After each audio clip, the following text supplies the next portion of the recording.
Welcome back, everybody, to the Cougar Culture Podcast. I'm Dorian Alert, current editor at The Tower, and also one of your sports commentators here for Kean Athletics. I am, of course, not alone. I'm joined by my good friend, everyone's favorite high school senior who actually just got into college. Congrats to him. My good friend, Jish Sokolsky. How you doing, man? I'm feeling all right, man. Just turned 18 this past Sunday. My parents threw me a surprise party. It was a very fun time, but that wasn't the only fun thing that happened this weekend. Let me tell you about it. Before we get started, a real quick shout out to Anchor, our distribution platform. If you did not know, Anchor will distribute your podcast for free. And because of Anchor, we are now on Spotify and Apple Podcasts. If you look up the podcast on either of those platforms, you just look up Cougar Culture Podcast and you'll look for our nice logo, as well as we are on YouTube, on the Kean Athletics YouTube. Just type in Kean Athletics on YouTube and we'll get started right here with our first segment after the whistle. It was an exciting weekend this weekend, Dorian. Not only was it my 18th birthday, but on Saturday, December 11th, we had both our men's and women's basketball teams play against Ramapo in that men's game. Let me tell you something about that. Very back and forth. It looked like Kean had a commanding lead late in the second half, but Ramapo was able to road run their way all the way back, and it was tied with 8 seconds to go.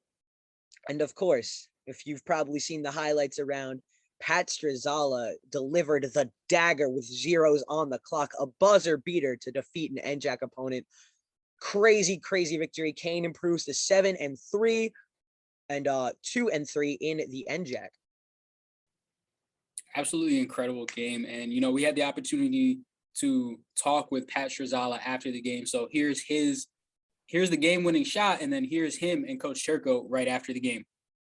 All right, inbound, here we go. Latrell West gets it to Jalen Jamison. Clock running, 8 seconds and counting. Latrell West with it. Calling for the ISO, trying to get inside. Double teamed over to Strazzala for three. And Strazzala ends it! Pat Strazzala! Unbelievable! And welcome back, ladies and gentlemen. We are courtside with Coach David Turco. What a win, Coach. What does it mean to snap that 3-game NJAC losing streak? Huge for us. You know, only the top 16 make the playoffs, so this was a big win for us to get us back in the hunt. We were 7th today, so to be honest, I think every night's a battle in the NJAC. I don't think there's one dominant team. I think on any given night, anybody could beat anybody. So for us, we knew they were hungry because they were looking for a win, so I'm just glad we were able to escape with one today. It came down to the end there. Pat Strazzala made a huge three-pointer to end the game. He didn't have a great game offensively, but he was able to ice it. Was that drawn up for him? We worked on the way that when you drive baseline, the back behind pass is open. And to be honest, we didn't do a lot of that today, and I'm glad they finally listened, kicked it out to Pat. And, you know, Pat does what he does. He knocked down shots. What happened on that play? Well, we actually worked on that in practice, circling behind the ball because they collapse on the baseline. So we know they take charge of going to the baseline, taking the opposite baseline away. So I knew in practice some coaches were saying to us to circle behind the ball, and that's what led to that. And that's exactly what happened on the last play of the game. So it's a big shot. You were having a little bit of a slow day offensively. We saw you in the corner asking for that free ball. How did it feel to finally hit that one dagger at the end of the game? It was a rough game for me today, but I got to stick with the team's concept to win the game. So that's what I wanted to do, and I just had to keep playing defensively, offensively, and just making sure I'm mentally okay, so my team's mentally okay out there as well. On the other side, Jish, you already mentioned it, but we also got to see the women's basketball game in that NJAC doubleheader. Another exciting game, back and forth, like you said. Kean did have control of the game throughout most of it, though. And most of that was thanks to Sarah Olivero, who put up not only a game-high 23 points, but her career high with 23 points and 6 3-pointers in that first half, going 6 for 6 from 3 in that first half.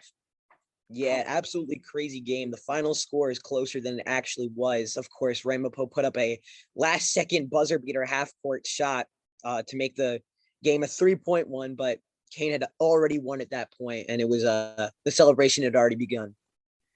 And, you know, we got to talk with her and Coach King right after the game. So here's what they had to say about their victory. All right, we are now joined by Sarah Olivero, the team's leading scorer this afternoon. You had a hot start in that first half, going 6 of 6 from 3. What did you see going off of every single shot? I don't know. It was really just having that confidence that I've built up for the past couple of years, just being able to trust myself, and my team having that trust in me that I'm going to sink those shots when I need to. And I don't know. Every ball felt good coming out of my hands. It just was an unbelievable feeling. Yeah, and to talk about a little bit of the resilience your team had as you struggled a little bit in the second half after that hot first half. Just how did you guys keep it together out there? A lot of times, we always try to say, play together, play blue, play for each other. So it's just about making sure that, not one, we're just focused on one person. We really try to focus on the entire team together and playing together. And, having that second half not go as well as we thought it would really be. Most teams would crack under that pressure, but the fact that we really play hard for each other kind of brings us up, and great we're able to finish it out. That culture, you had some freshmen step in and play in place of Derek Smith, who didn't play. Allie Collison and Macy Seaman again having another great game. What can you say about the games that they had? Oh, I thought Allie was huge. She's been coming along. She stays after practice, comes here before practice, goes on in the gym on her own all the time, and whatever role she's in. So there's been times she's been on the scout team because she's so good she can mimic what somebody else plays like. And there was even one time when we did it, she wrote the other team's play on her arm so that she could absolutely get it right. So, I think that's what makes our team so good is that they not only embrace their role, they do it to the best of their ability, and then they embrace the team, so they do whatever it takes to win. And Allie's an example of that, and Macy is just crushing it. I just think the way she's improving, that is a fast speed for a freshman to get better. So I can't imagine what she's going to look like at the end of this year, and I can't wait to see what she looks like after the end of 4 years, because she just is she's so coachable, and she just works so very hard, and she's just a genuine, beautiful kid. She just is going to do the right thing in the classroom, takes care of her teammates off the classroom. It's so fun to see success for people that are just, so good inside and out. Yeah, and so Sarah obviously had the hot hand tonight, and Shannon wasn't very efficient. Do you start drawing up plays then for Sarah? Oh, there's all the same plays for Sarah that there are for Shannon. And so we've tried to get Sarah more of a scoring mentality. Yeah. So I think that's she's lights out. Plus Shannon's going to get the best defense. Ramapo did a really good job that entire time. That's what we were noticing. Yeah, he had a great game plan, and if you can take Shannon out of the equation, it gives people a chance. So I was proud of Shannon to keep just trying to do everything without the ball that she could to help us win.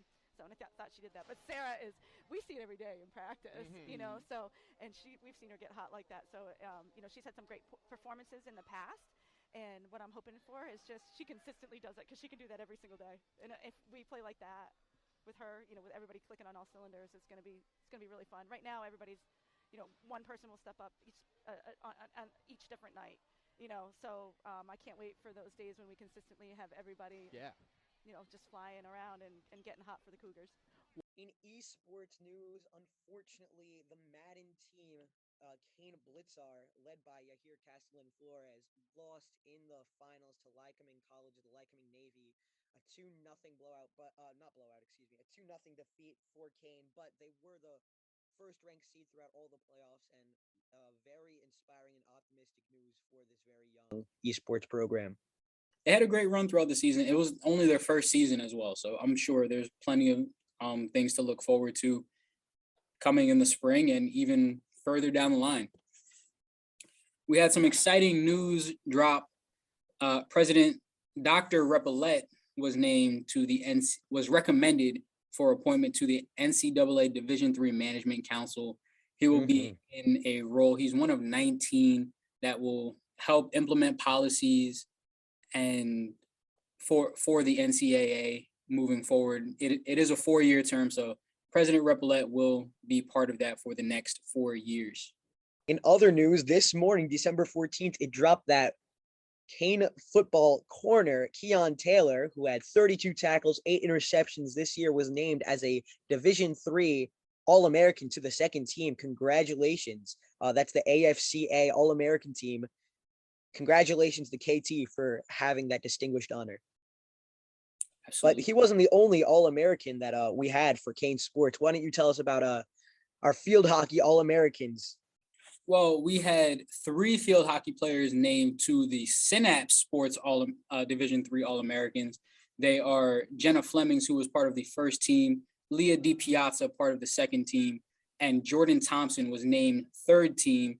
But in some other news as well, they were also named to the NFHCA Division III All-American teams, and Mia Hernandez was also part of that All-American team. So big congrats to them. We had an amazing conversation with the Kean women's field hockey team, as well as the NJAC champion men's soccer team, and they'll be part of our extended version this week of Cougar Quick Hits. So we are now joined by the Kean field hockey team and Coach LaFronz. How are you? Good, thanks. You didn't come alone either. You brought along some of your players. You brought Mia Hernandez, Jakara Jackson, Jenna Flemings, Leah DiPiazza, and Jordan Thompson. How are all of you doing? Doing great. Thank you. Doing good. Thank you. Pretty good.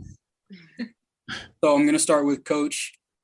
With this group specifically, you saw them go from 9-10 in 2018, and you were playing in the NCAA tournament in every other year, obviously, other than the COVID season. What was the switch that flipped for this team to become such a powerhouse in the NJAC? Well, I've been at Kean University for 12 years, so I don't think it was a switch. I think we've been improving every year. We've gotten stronger players year after year as we started to have some success. And the first year we ever made the NCAA tournament was in 2017, and we actually made it to the Elite Eight in the NCAA tournament, which was amazing.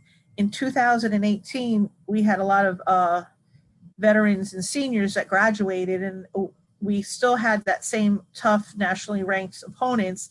And I think we had a little bit of a setback in 2018.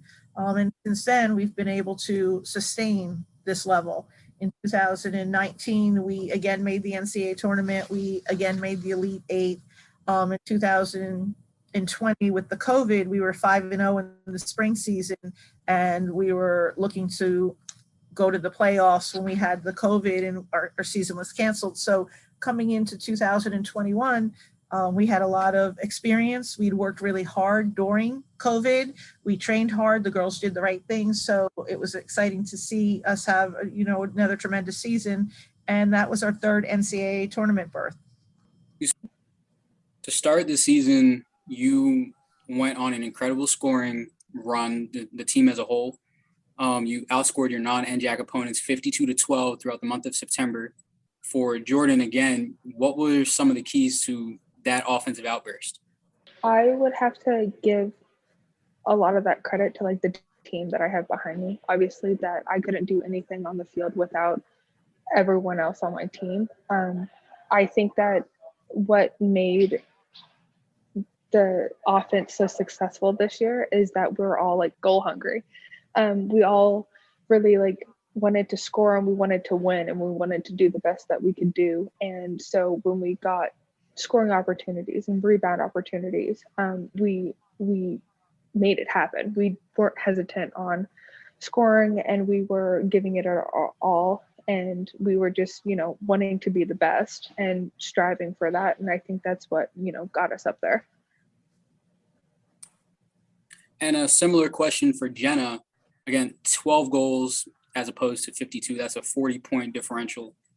What were some of the keys to the defensive success early on? Because you were named NJAC Defensive Player of the Week twice throughout September. So kind of similar to Jordan, I would say that the key to defense and our success early on, and I believe throughout the entire season, was that our team was just able to play together as a unit. The whole time we just stuck together. And I think whether it was on defensive corners or even just defending in the backfield, everyone was just able to contribute in great ways and stay really disciplined. Coach always talks about having composure on the field. And I think when it came to our defense, that was one thing we did best. I definitely appreciate the defense I had by my side throughout the entire season. And I definitely couldn't have gained the success that I had without them. So I think that was definitely a key part. So I'm going to start with Coach on this one, and then anyone can chime in and answer. But the team broke the consecutive wins record this season. Coach said it. You went 5-0 last season, and coming into this year, You went on to win 13 more and placing the record at 18.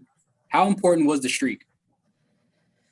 I think it's always good to have goals, and anytime you can break records, I think it's exciting, and I think it pushes us to keep looking forward. Coming in, one of the reasons for this success is because we worked so hard in the spring. We trained 5 days a week while other people weren't even training during COVID. We were out in the freezing cold in January, training at night, and those girls maintained that fitness level and play throughout the summer. So coming in, I think we had something to prove, not getting to go to playoffs. And I think the fact that we were trained so hard in the spring propelled us into the season. Going 13-0 to start the season, we played 4 top 10 nationally ranked teams in those first few weeks. So I just think it's amazing what we've accomplished, and to win 18, but not just to win 18, with one of the toughest schedules in the country. And I think that's really what made us a nationally ranked program. And, it's hard game in and game in when people are coming after you, but it's a credit to the girls how hard they worked and that they came in fit and they were ready to go. And we went after it. We put 2 back-to-back nationally ranked teams to open up with on the road. And we followed it up the following weekend on AstroTurf up at Vassar on a surface we don't play with another top ranked team. And then came back on a Sunday and beat Lynchburg 4-1 at home. So, those are just amazing accomplishments, and it's more than stats. But I do think, we always look at records, we always look at goals, but at the end of the day, we're looking at team. And, that's why the team's successful, because they have each other's back and they work hard. Speaking for the seniors and the juniors on the team, it's pretty awesome that we got to break our own record. And since I've been here my freshman year, we've actually broken this record 4 times in 2016, 2017, 2019, and then this year. So it's really cool to see firsthand how much this program has built and grown ever since I've gotten here in 2016. That was actually going to be my next question. For Leah, you've seen the program grow throughout your time here. What have you seen throughout every single year? I think every year though, I've been here, we've had a really strong senior leadership. And especially my freshman year, we only had 1 senior, but she was definitely a very big leader. And not only was she a leader, she taught all of us how to lift each other up. And that just kind of was kind of a theme, going through all the years here was we lift each other up, and that's how we become better as a team. So I think just having very strong leaders is definitely something I've seen throughout my years here. You also fought back from injuries yourself. In 2018, you missed the entire season, but of course you came back. What was that progression like from your injury into playing in the next 3 seasons? It was definitely tough, but I really believe that the tough times make you tougher. I feel like I got a whole mentality makeover, and that something that really stood out to me was that I can't waste any opportunities. And I try and put that on the girls too, is that no opportunity can go to waste, because you really just have no idea when it's going to be taken away from you. Because that whole injury would just happen so quick. And then it's all of a sudden I can't play, I can't run.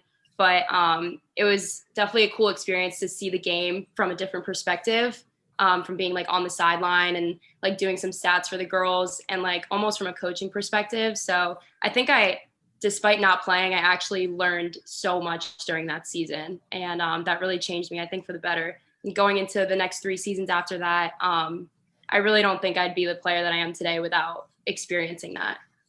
And now for the fun questions that I know you're all looking forward to.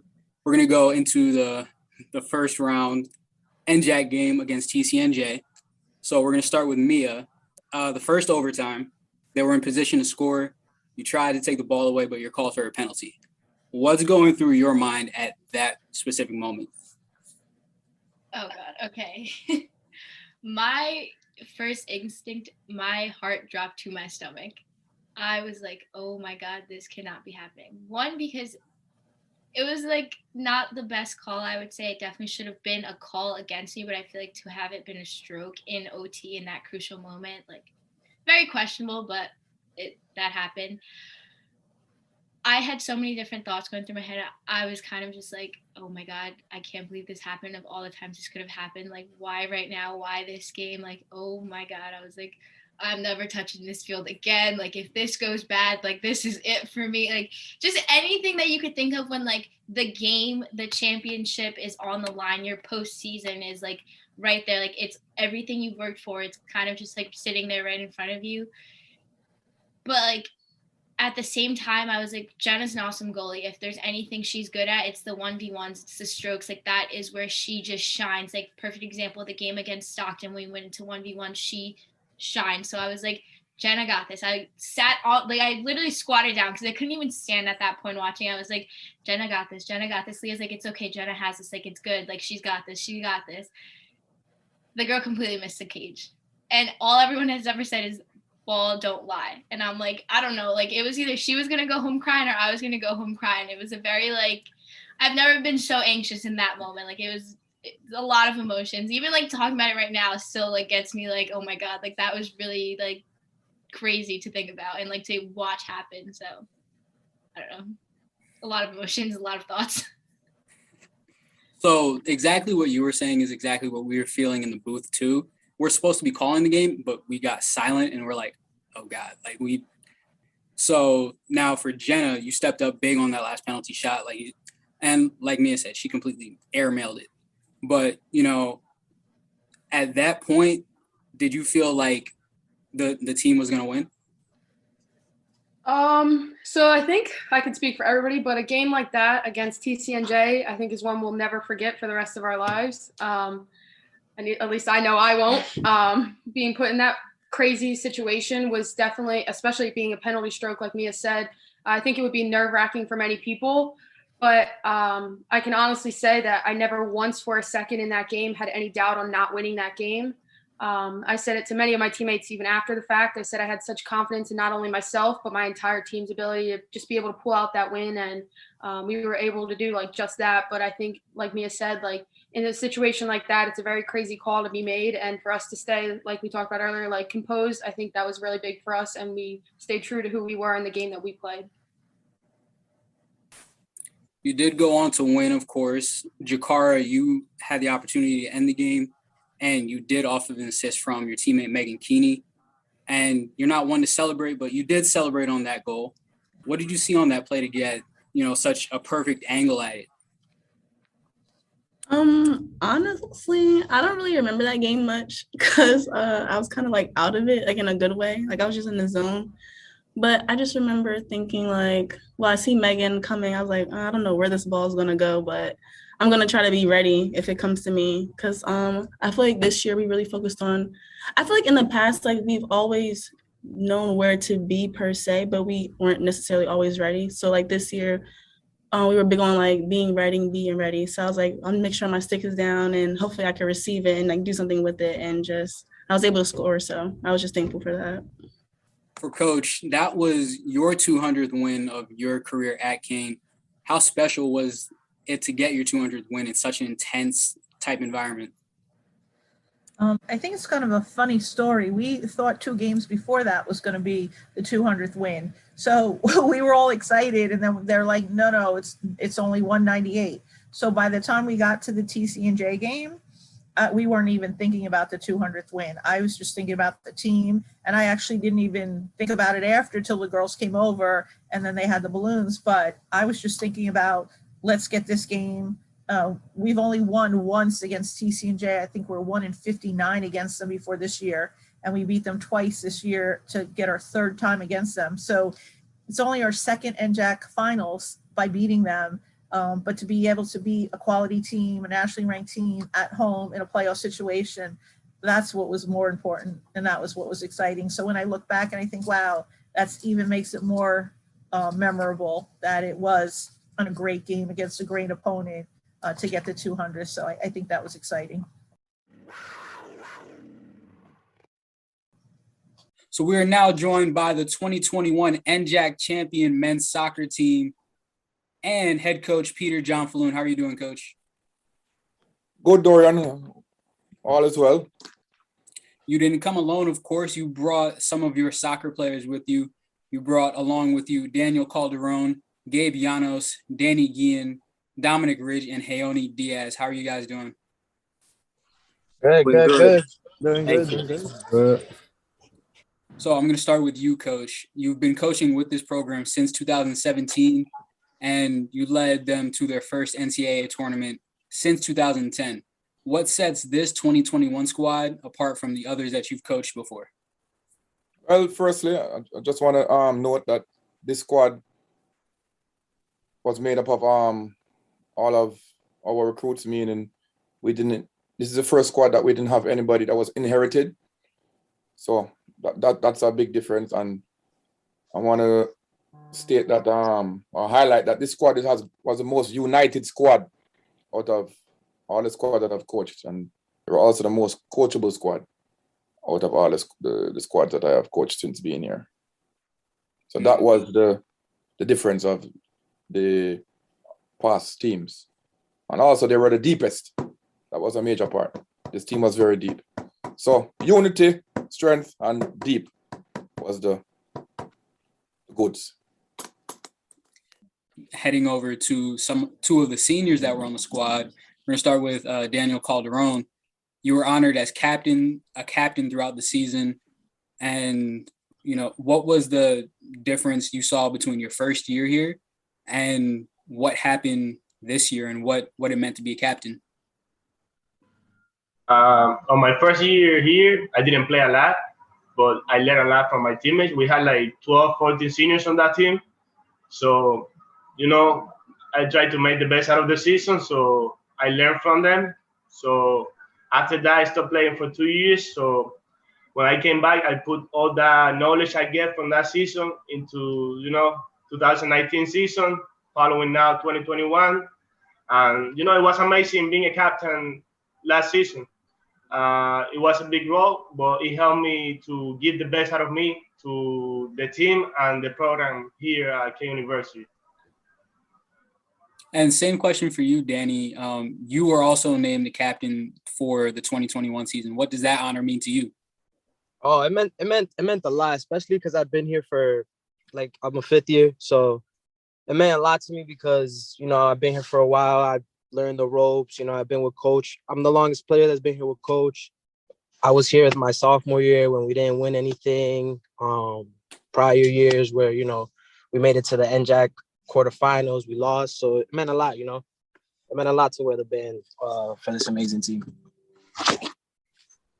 Now, for Raonne, you and Nico led Kean in goals, but you were rarely on the field at the same time. Can you explain why that was? And I'm interested to hear Coach's answer too. I believe this is a question that will be better answered by the coach and, the assistant coaches as well. Me and Nico play very well together. The few times that we got, to play with each other, games such as the NJCU, the one against Raonne, the final against Raonne, and the one against Willie P, we connected very well and we were able to, assist each other or score goals. I believe that the reason why we don't play as much together, it's because we both play pretty much in the same position and we do the same position very well. We very skillful players, and I believe that the coach want us to, just do pretty much the same job, but with fresh legs. So if I'm coming in or Nico's coming in later on, we can pretty much do the same job and keep up with the same type of playing style without, hurting the team's motion. So that's why I think that happened. Was he right, Coach? Yeah, he's right. He's right on ball. He's right on the ball. Like Coach said, we had But Ronnie, Dorian, elaborate on Ronnie. I mean, Ronnie is a game changer. He's a dynamic player, can make something happen out of nothing. And some games are the best for him and some games aren't the greatest for him, but he's special. And next year is going to be an even bigger year. Oh, no, like Coach was saying, we had a very deep squad. So, whoever came in and came out, it really didn't make a difference. Anybody who came in for anybody, you couldn't tell. It was always, we kept up the same tempo no matter what. I got one more question for you, Danny. Before I was sitting outside of Harwood right before you guys came out for the NJAC championship. And you happened to be the face that day that they were using for the promo poster. And you stopped and you said, "Hold on, guys, hold on. That's me." Like, what kind of confidence did you guys have heading into the NJAC championship? Oh, coach has a lot to do with that too. You know, he gave us a lot of motivation towards that game. He prior, like in the locker room, he always kept a positive vibe, always like implementing that we were gonna win, that we were gonna do this, that we had this, that it was in the bag. We had this. We just had to go out there and do it. So like, I'm gonna be honest, going into the final, I knew we were gonna win. Somewhere, somehow I knew we were gonna win. And I think everybody was on board with it. You can ask Cougar, you can ask Ronnie, you can ask Gabe, you can ask Coach Dominic. We all were on the same boat. We all knew that we were gonna go out there and get that championship. For Dominic, it came down to penalties for the second game in a row. You had gone into penalties against Rutgers Newark in the semifinal. You know, what was going through your mind during both of those penalty shootouts?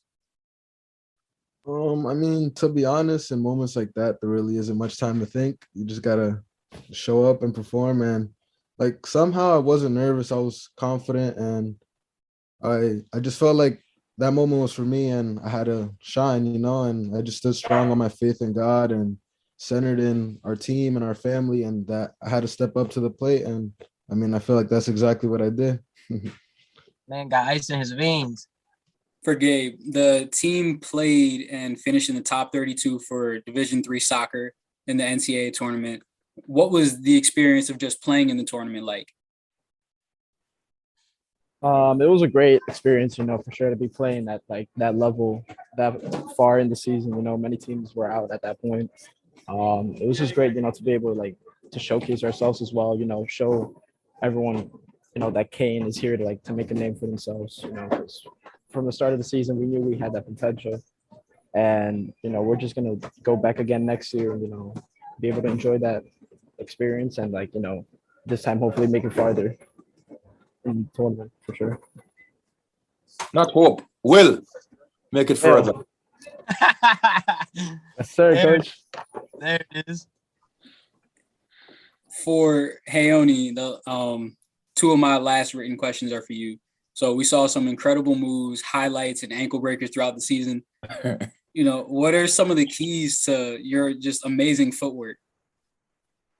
That's a very, very tricky question. I mean, growing up, I was always playing soccer.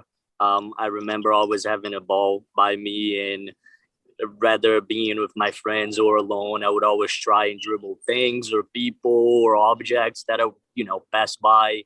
And I believe I'm also very fortunate to be born in the late 90s. I was able to just watch very amazing players such as Ronaldinho, Ronaldo, Zidane, and so on and so on.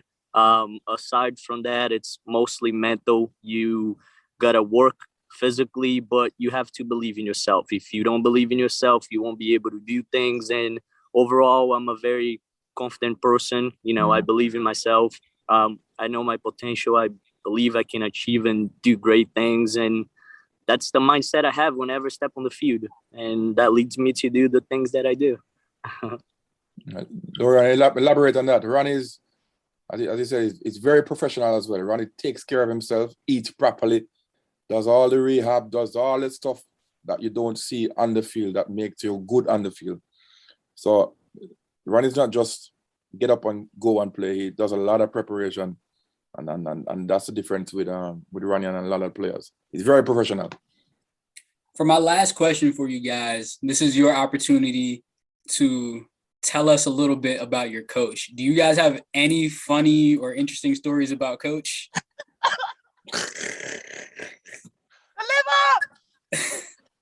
Nah. I mean, I just, the only thing I would find funny is when he would scream, "Deliver the ball." That kills me. That kills me every time. Every single time. Deliver! Every time. Every time it kills me. But other than that, when we're on the field, coach isn't that funny. No. Especially when we're doing bleachers. That's not funny at all. Those bleachers are our best friends. Doesn't matter. Everything nice. Like sometimes I feel like coach, he wants to be on the field. He's really feeling the intensity of the game. Oh, you remember, Kua, you remember in the spring when coach scored a banger in practice? Yeah. And celebrated like he won the Champions League? Oh my God, I'll never forget that. He scored a bicycle kick in practice. Slid on his knees and everything. like he just won the Champions League. I'll never forget that. Hey, coach got some moves. Coach got some moves on the field. Don't sleep on coach. I gotta come watch some practices. This doesn't let him move anymore. Yeah, the God doesn't allow me to move anymore. Got some moves, man. With both the men's soccer team and the field hockey team, you can find all of those full-length interviews on the YouTube page at Kean Athletics or on Apple Podcasts and Spotify at Cougar Culture Podcast. And now it's time to preview the week ahead. Coming up on December 14th, the Kean men's basketball team will be playing against Immaculata, the Mighty Macs. But, Kean is going into that matchup 7-3, of course, coming off of a big victory, like we said, in our open against Ramapo. Immaculata comes in with a 3-5 record. So look for Kean and some of their scorers to get out there and continue to ride into their next game. Yeah, and that next game is a big one. We unfortunately won't be on the call for that, but that's because they're playing in Princeton at Princeton University, a D1 school. That you can find that on ESPN Plus. It should be a great game, but this Kean team is really special this year. Hopefully, it'll be a great game. So look forward to that. That's going to be on December 21st at 7 p.m. So yeah, keep an ear out for that. Hey, I'm looking forward to that one. I actually might be going to that game, so I'll let you know what. Give me the play-by-play. I'll FaceTime you. I'll be in Jamaica for that game, unfortunately. So Dorian's going to be on the FaceTime. We're going to do a little play-by-play. Of course. I had a great show with you, Jish. This absolutely. Again, the Cougar Culture Podcast will continue when we come back from our winter break. So look out for more episodes coming up. We'll be previewing all of the spring sports coming up, as well as continuing covering the basketball teams, the women's swim team, and coming up in January, we have our men's volleyball team that starts playing. So look out for that. Can't wait. See you guys in 2022. Thank you so much.